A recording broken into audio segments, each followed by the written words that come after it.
the question that I was asked is what would I say to innovative leaders about necessary endings? And Necessary Endings is my latest book. And the concept is that one of the things we see in leadership over and over and over is that to get to where you're going, oftentimes there's some things that have got to end before you can get to where you're headed. The first line of the book says, today may be the biggest enemy of your tomorrow. And what we don't realize is that oftentimes there's a need for pruning. And the metaphor I used in the pruning chapter is about a rose bush. And when do you prune a rose bush? You do it in three instances. First of all, it's going to produce more buds than it can sustain.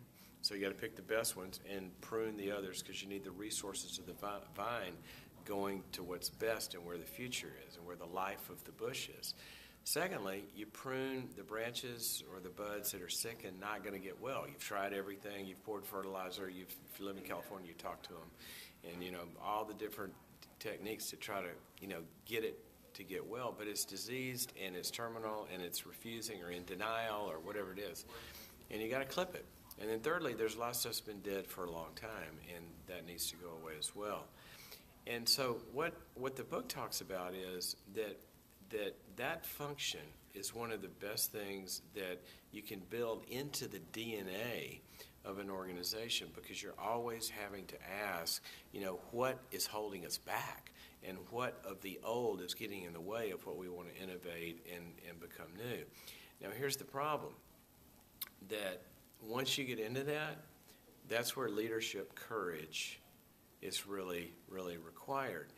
Because for you to make the hard calls to abandon an old way or to let something go, people have emotional attachments to those strategies and to those practices and to those, initiatives and to those choir robes that you might be saying, we need to get rid of, or to having a service at this particular time. Whatever it is, when you start to prune, that involves conflict and it involves, some pain.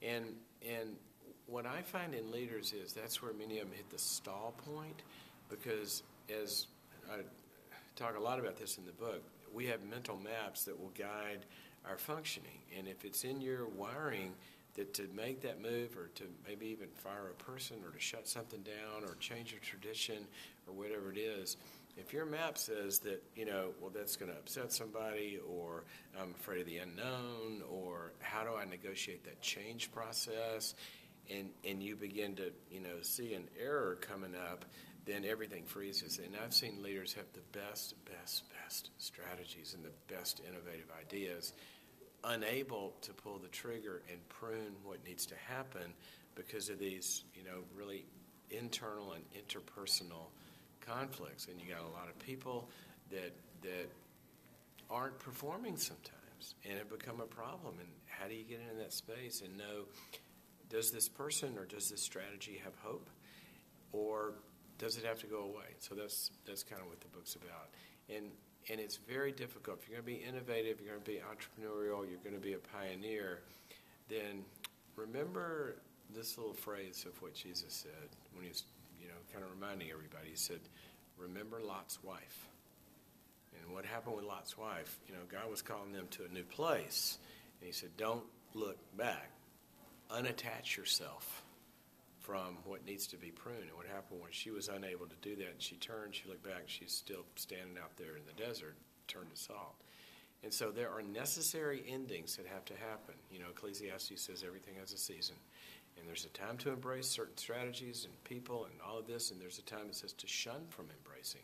There's a time to, you plant stuff, it's time to uproot it. And so it's about that process. You're going to innovate.